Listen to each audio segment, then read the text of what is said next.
Hi. Today, I'd like to talk to you about something you may or may not have heard of, but I guarantee you'll find interesting. This is the phenomenon of rage donations. You heard me right, rage. Now, if you're anything like me, you'd be surprised at the notion that people might give to charity or to help others out of a sense of anger. But a few years ago, back in 2016, when Donald Trump was rising to power in the United States, he was saying some very provocative things and he was making some people very angry. So around the time of that election campaign, a website was developed that was called ragedonate.com. Essentially, you could go onto this website and you could just scroll through quotes from Donald Trump. And if you read one that made you particularly angry, you could click on a button to rage donate, and it would take you to a website of a charity that was working to kind of counter the views that he was promoting. So this was really the first time the world started to hear about this concept of rage donations. There was a big article come out in GQ as well around the same time that started to talk about this phenomenon. And then as soon as Donald Trump took office, he implemented a travel ban for a range of Muslim majority countries, which resulted in such anger and outrage from the public that the American Civil Liberty Union, there you go, received so many donations in a week that it crashed their website. In fact, in that 1 week, they received so many donations from new donors, more than they had received in the entire previous year. So this sort of suggested that people were seeing these sort of like public decisions made by public officials, and they were getting so outraged that they thought the best way they could respond, all this outrage they had inside them, would be to donate, and donate in ways that would sort of infuriate the provocateurs. Here in Australia, where I live, there was another example where a senator from South Australia, Cory Bernardi, posted on Twitter something about ridiculing what's called a Do It in a Dress fundraiser, which is a really common type of fundraising here to help girls' education in Africa, where students wear a dress, including male students and female students, they wear a dress, a specific kind of fundraising dress, and they raise money for this really important cause. Anyway, he posted this tweet calling it ridiculous and gender bending, and he linked to information about this fundraiser. And as a result, the organization, the school, was trying to raise around $900. And I think they raised $180,000. So again, what we see here is we see some sort of provocative mischief playing out in the public domain.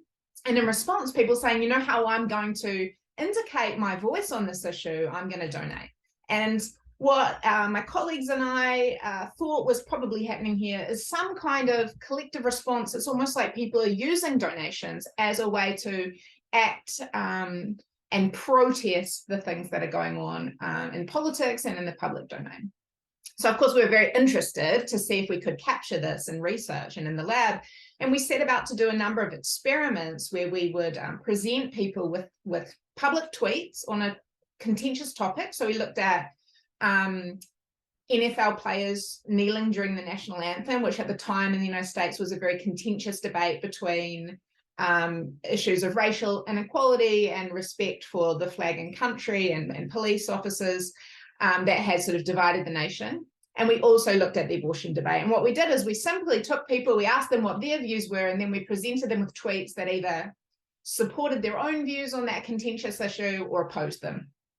And what we're trying to do is see, okay, if they see the tweets that are opposing them, do they get angrier? And when they get angrier, do they give more to causes that they endorse on their side of the debate? So the short answer is, yeah, we could absolutely make them angry. And in particular, when they saw their own side, they become much less angry. And but that anger didn't really flow through to donation behavior in our studies. So we ran 3 experiments and we didn't find that happening. Now, how we took that, how we interpreted that, is not actually that rage donations isn't a phenomenon, but that rage donations is a phenomenon that's very difficult to catch.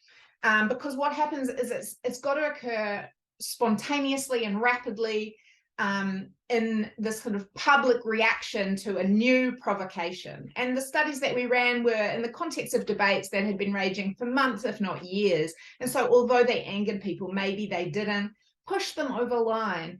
in order to take action. So as a fundraiser, what I think you should take away from this is just the notion that what we're observing more and more today is the notion that people are using charitable giving as a form of collective action, that there are some circumstances in which anger can promote action, is shown to promote traditional forms of collective action, and that as fundraisers, it may be that we can capitalize on these little moments that occur in society, and if we can be quick to engage and give them a channel, an outlet for their outrage and anger, then it may just be that we can translate that anger into action. But however, it might be not something to add to your everyday toolkit. Based on our own research, it suggests it's not something we should be thinking as a core component of charitable giving. People aren't strongly motivated by anger. That's not our day-to-day motivation for our giving. However, in some circumstances, it could be really effective. Just something to marinate on, and I hope that's useful. If you're interested in finding out more about this specific paper or any of my other research, please visit the website www.donorpsych.org.